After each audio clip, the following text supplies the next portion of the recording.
সজীবকে পাশের রুম থেকে ডাকা হচ্ছে। খায়রুল বলেন এটা অ্যাক্টিভ না প্যাসিভ? সজীবকে কেউ কথা বলবো না প্লিজ।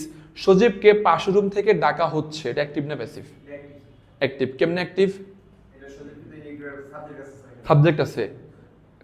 খান এটা অ্যাক্টিভ না প্যাসিভ? অ্যাক্টিভ। অ্যাক্টিভ না প্যাসিভ? কেমনে প্যাসিভ? কি বলছেন বাংলা বলেন।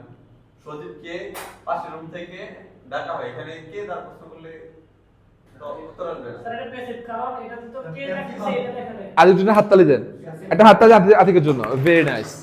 সজীবকে কে ডাকতেছে, উত্তর আছে, তাহলে এটা প্যাসিভ।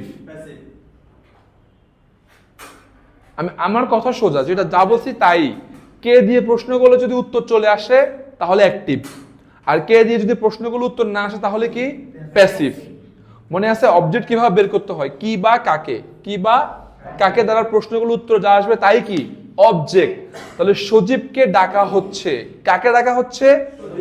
কে ডাকতেছে, উত্তর আছে। এই বাক্যে সজীব হচ্ছে একটা অবজেক্ট, নট সাবজেক্ট। এগুলো আপনাদেরকে আইএলটিএস এর রিডিং এ কনফিউজড করে। অনেক ব্যক্তি, আপনারা মনে করেন যে একটা ব্যক্তি আছে, তার মানে উনি সাবজেক্ট না।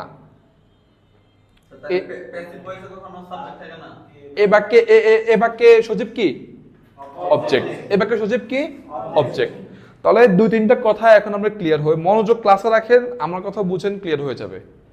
প্রথম কথা, প্যাসিভ বাক্যে সাবজেক্ট থাকবে না। কি থাকতে হবে? অবজেক্ট। কি থাকতে হবে?